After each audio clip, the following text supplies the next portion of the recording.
of electrical circuit analysis. This is the second lecture on transient analysis. In the last class we have seen what transients actually are and why it is important for us to study the transients in any system. And we have seen also in the last class that to study the transient analysis, how the mathematical model of the system or any system under consideration is important for us.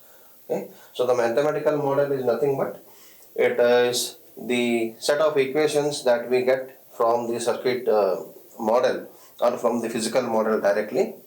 So those set of equations will be giving us the certain information and behavior of the system or characteristic of the system. So when we analyze these equations using any mathematical tools, that will give us a greater and deeper understanding of the behavior of the system. And here, as we are interested in the transient analysis of the system. Okay. So when I say the transient analysis will be generally with respect to time. It is with respect to time. What I would like to know here is, for a given system, what is the transient period, and in that transient period, what is the system behavior, what is the system characteristic. One. Second, after a transient, how the steady state response of the system is. So in the last class we briefly also have seen that what is the steady state response of the system and what is the transient response of the system. Okay. So to put it in a common language, transient response of the system is that initial disturbance stage that will occur at the output or at the, in the system response before the system response settle down to the final value. The example what we have considered was a voltmeter which was measuring around 10 volts.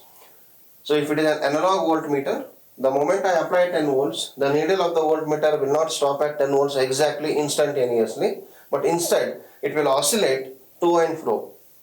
It will oscillate beyond and below the 10 volt reading of the scale, and finally after a few seconds or after few milliseconds it will be settling down at 10 volt range. So this oscillation I can visualize as transient, and if I plot that oscillation with respect to time, we have seen that if this is the voltage to be displayed, say 10 volts by the voltmeter, then if I plot the oscillation and the corresponding value displayed by the needle, then it will be of this nature, and at one particular point after a certain value, after a certain amount of time, let us take this as Ts, I take it as settling time, then the value displayed by the voltmeter will be 10 volts, and before that it can be greater than 10 volts here and it will be smaller than 10 volts here.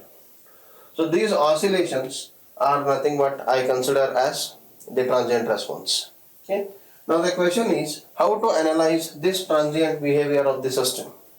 Okay. For that we have to consider a differential equation. We are taking the solution of differential equation as the mathematical tool for studying the transient behavior of the system. Now why differential equation is because for any given electrical circuit, if I have to filter down to any system to a final electrical model, the electrical model will consist of a source and the passive elements like resistor, inductor and capacitor. Okay. So if I have to consider the current in a resistor, okay, if this is I and this is R, I can give I is equals to V by R. If I take an inductor, okay, if this is the I, current I flowing through it, and if this is the EMF induced in the coil, then I can write EL as L di by dt. So this is a voltage is the derivative of the current, and if I consider capacitor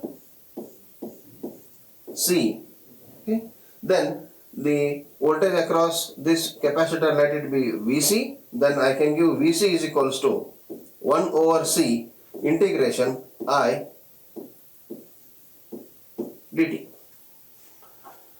So when I filter down my entire system to a circuit model which consists of R, L, C and a source, the source can be AC or DC, and I have to deal with the voltage and current across these passive elements which are R, L and C. And if I see the fundamental equations of voltage and current in across these passive elements will be the voltage is derivative of the current in inductor and voltage is the integration of the current in capacitor. If I want the counter values of current and currents here, then current will be the integration of integral value of the voltage, and here the current will be derivative of the voltage. So therefore here what I can observe, when I apply the Kirchhoff's laws for a circuit to solve in time domain, okay, in time domain, considering the transient behavior of the system, then I come down with an equation which will consist of integration, differentiation and linear term, so which we call it as integral differential equation. The integral differential equation. So when I have the integral and differential terms in the equation, that becomes a differential equation or integral equation.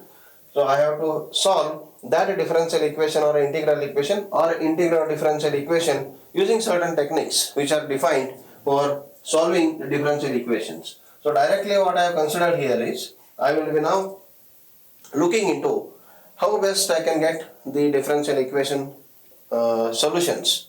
Okay, solutions for differential equations. Now when I talk about differential equations, we know there are two types of differential equations. Okay. One is homogeneous differential equation, and second is non-homogeneous differential equation. Non-homogeneous differential equation. So the homogeneous differential equation and non-homogeneous differential equation, we have differential equation solution. Now the question is, what is homogeneous differential equation and what is non-homogeneous differential equation? Okay. So in mathematics you have studied that a homogeneous differential equation is one which is having the right hand side of the equation is equal to 0. Okay. So if I consider the homogeneous differential equation, it will be like, I will write it as A naught di of t by dt plus, let me take it as A1 I of t is equals to 0. If the right hand side of the equation is 0, if RHS of the equation is 0, then I call that equation as a homogeneous differential equation. Okay? And what is non-homogeneous differential equation? The RHS of the equation is having some finite value. So now I can write it as, say, in the same way, let it be A naught di of t by dt plus A1 I of t equals to, say, some RHS, a finite RHS, say V of t. Okay? Some finite RHS, say it is V of t. Now how to recognize for a given system that I have to go for a homogeneous equation solution or a non-homogeneous equation solution? Now first I should understand here where I have to apply a homogeneous equation and where I have to take a non-homogeneous equation, or when do I get a homogeneous equation or when do I get a non-homogeneous equation. Okay? So a homogeneous equation, we get homogeneous equation when the forcing function of the system in the circuit is absent. It means I have a system which is not having any input to it. The forcing function is 0. Okay? The RHS of the equation represent here the forcing function or the input. So for any electrical system, we know that the forcing function is a voltage. That is the reason why I took V of t here to give an example of a non-homogeneous equation. Okay? So if the forcing function of the system is, say, 0, okay? So here a homogeneous equation is one where the forcing function is absent. The forcing function is absent. So what does it mean? It means that system is source free. The system is source free. There is no source acting in the system. If I have a system which is represented by a circuit, electric circuit, which is not having any source, a source free system, then I should consider a homogeneous equation. Okay. Then what is non-homogeneous equation? Okay. So non-homogeneous equation will be having a forcing function. Okay. We have a finite forcing function. You have a finite forcing function. It means that the source is present. Source is present in the system. That is, a circuit is having some input source, either in the form of a voltage or in the form of a flux or in the form of a current. So some source is acting to get the output. A source free response, if I have to have, then I will be using, if I have to analyze a source free response or a source free circuit, then I will be using homogeneous equation solution. If I have to analyze the system with some source as input, okay, then I will be using a non-homogeneous equation for the solution. So let us see one by one that how best I can go for the solution of a homogeneous and a non-homogeneous equations. Okay. So here solution of homogeneous equation. Solution of homogeneous equation. So let us consider a homogeneous equation of the form, okay, A naught di of t by dt plus A1 I of t is equals to 0. Now here, whenever I am analyzing the circuit with respect to transients, to know the transient behavior, then definitely my circuit analysis will be with respect to time. Okay, so here, okay, the analysis is with respect to time. So when I am analyzing the system with respect to time, and whenever I am analyzing the system, then it is important for me to declare certain dependent variables and certain independent variables. Okay, so to give a brief view of what dependent variable and independent variable is, if I consider a simple Ohm's law, we know that all, that if I define a Ohm's law, it comes out like across a conductor, the current is always proportional to the potential difference across it. So if I have to write it, I will write I is equals to, or before using equality sign, I will write I proportional to V, I proportional to V, and or I can write I equals to 1 by R into I equals to 1 by R into V. Now, if I have to find the current is now dependent upon the applied voltage and the resistance of the conductor. The current is now depending upon the applied voltage and the resistance of the conductor. Now here, current becomes dependent variable, resistance is a constant, voltage becomes independent variable. So voltage can vary on its own. If I have a variable source, voltage can vary on its own. Now, the current in the circuit is now depending upon this voltage which is applied across a path having resistance R, where R is the constant. If I rewrite the same Ohm's law equation as V equal to I into R, then the scenario changes here. Okay, many a times we misconceptualize the Ohm's law, that if I see this equation, it is the most common mistake many of us do. Because when I say Ohm's law, what comes to my mind is V equal to IR. But actually V equal to IR is the consequence of Ohm's law application. Now observe, this V equal to IR is the equation for the voltage drop across any element. I cannot say V equal to IR for the source. If I take a resistance, this is V, this is R, this is I. We know that current is dependent on the supply voltage.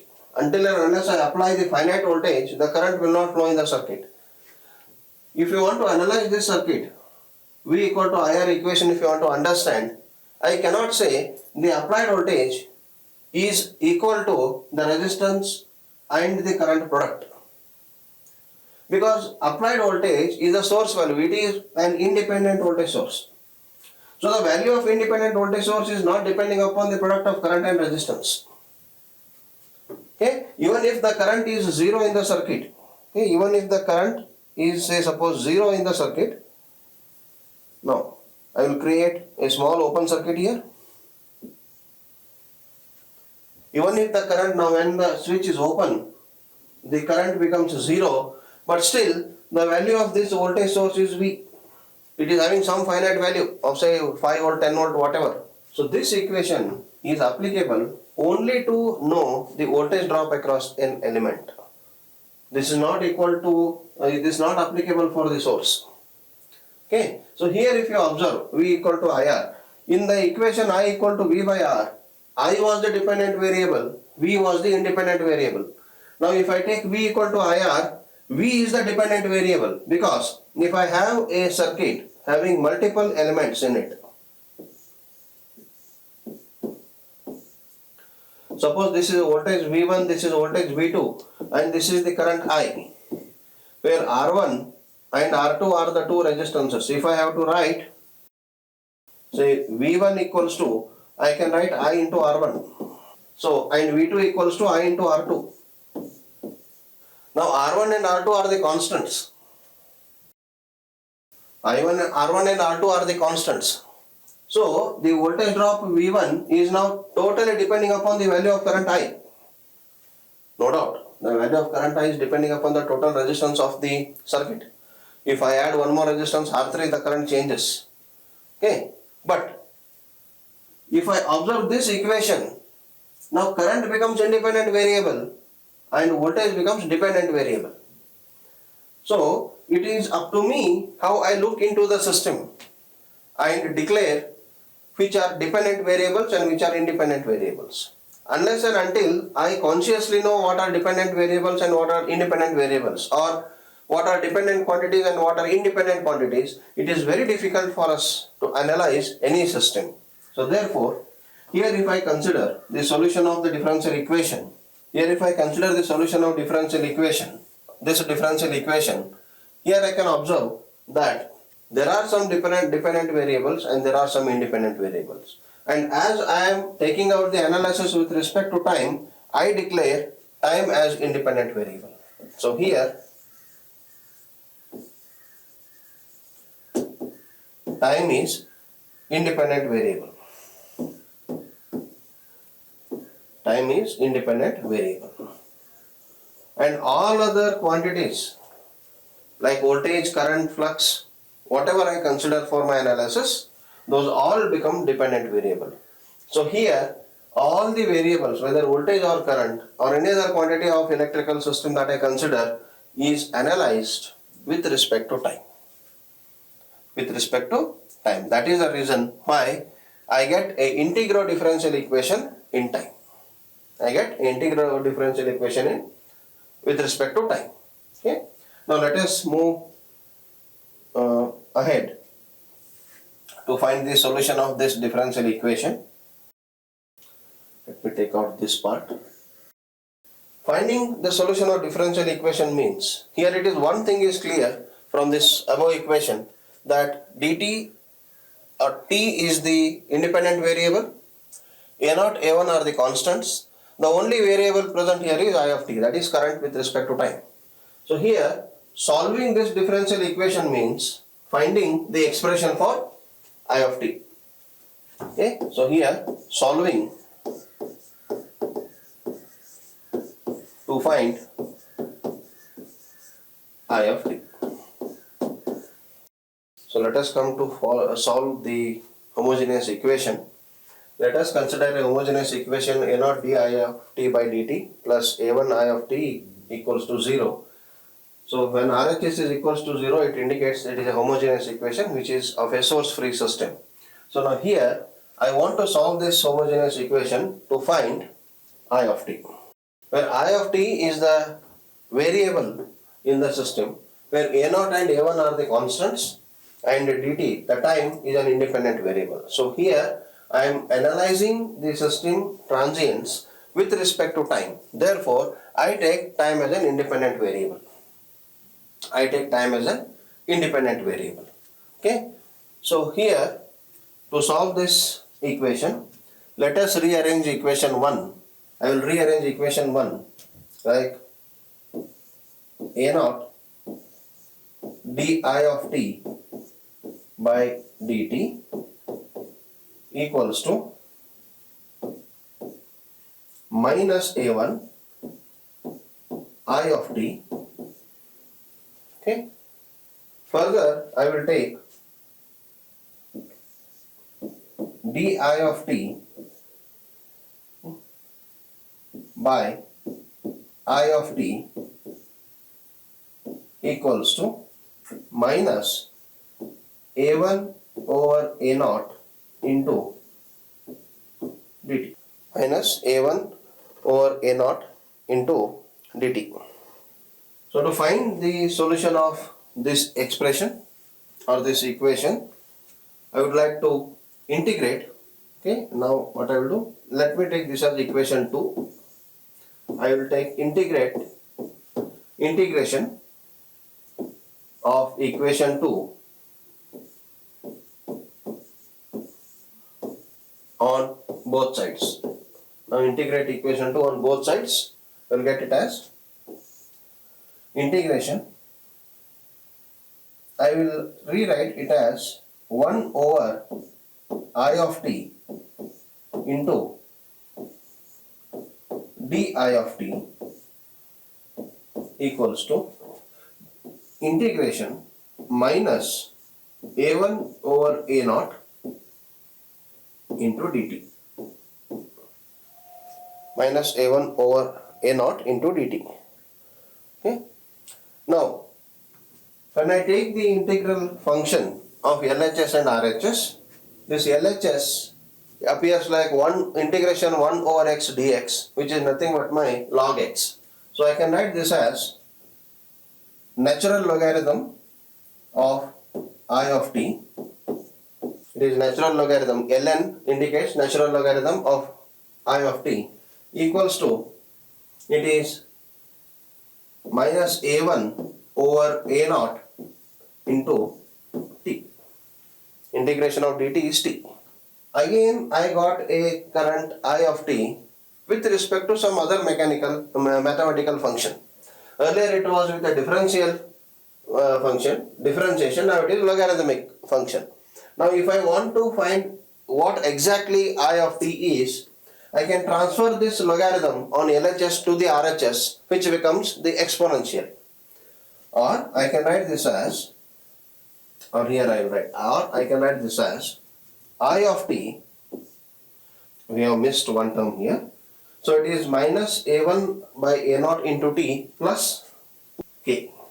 Okay, like minus a1 by a0 into t plus k, or let me take this as k1 plus k1. Okay. So now what I will do, I will transfer the logarithm function of LHS to the RHS, or if I want to apply logarithm on RHS, what I will do is, I will rewrite the right hand side of the expression as, I want to balance the logarithmic function. So natural logarithm of minus a1 by a0 into t, I will write it as e to the power minus a1 by a0 into t plus logarithm of natural logarithm of k. So here, where k or logarithm of k is equals to k1. I take k1 equals to log k. So if you see the LHS and RHS, LHS is also a logarithm function, I of t, logarithm of I of t, equal to logarithm of e to the power minus a1 by a0 into t plus log of k. So on RHS I can use the logarithm property, that log of a plus log of b equal to log of a into b. So I will write this as logarithm of e to the power or k into e to the power minus a1 over a0 into t.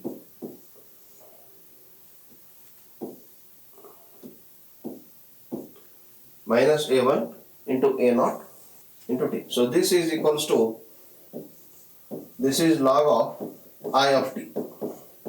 So if I take out logarithm on both the sides, I get I of t is equals to k into e to the power minus a1 over a0 into t. So this is the solution of the differential equation that I have written at the starting. Okay. So the response I of t current is depending upon the voltage t, and there is some arbitrary constant has come into the picture here. Now, how I can visualize this solution is, if I know the value of k, so if I don't know the value of k, or if k takes any arbitrary value which is not at all depending upon the circuit parameters or anything related to circuit, then that becomes a general solution of the system. Okay, so here I can write, if k is unknown, if k is unknown or a arbitrary value, then the solution is general solution.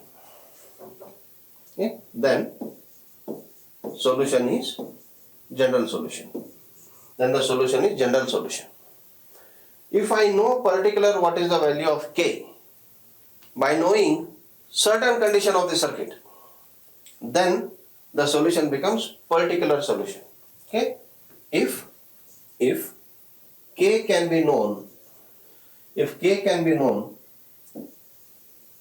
by some information about the circuit, if k can be known by some information about the circuit, then solution is particular solution.